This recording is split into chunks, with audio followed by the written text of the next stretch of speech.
Hey everyone, this is to explain the install of the NGR blow-off valve into the Ford Fiesta. I basically used the provision off of the charge pipe, which goes into the throttle body where the sound supposer usually is, in order to mount a clamp-on adapter made by ATP. And then from that put on the NGR blow-off valve, as you can see there. So it fits really nicely in the engine bay. And then I converted from the electronic bypass valve on the compressor housing, used turbo access block-off plate and the electronic device that makes it so it doesn't throw a trouble code to remove that from the compressor section, and then mounted a turbo excess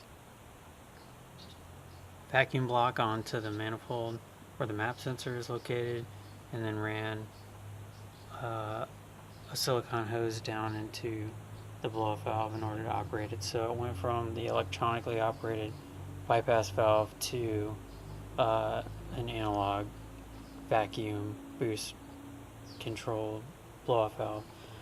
So the sound is pretty nice, and I'll pop up here and show you the parts that you need in order to install it at the location that I did.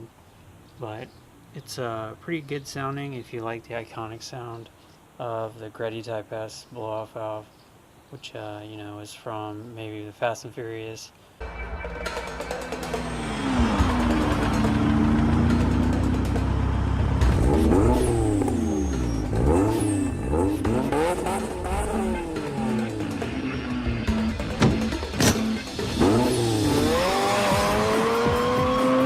I had a 97 GSX Eclipse, so I was trying to go for that sound on my Fiesta ST, which is a US model Fiesta, and that has now an NGR blow-off valve on it. So hope you guys enjoy it, and here are some sounds that it makes.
White shoes. I get up in that bed and start it, all you hear is vroom, roaring up the engine till it pop like a balloon. Like my Dutch, hit the clutch, throw it in gear and rolling in the fast car, driving like it's NASCAR, tearing up the asphalt when I'm in that Jaguar, dipping away from Nassau, red line in the dashboard, exhaust blowing fire like a rocket out the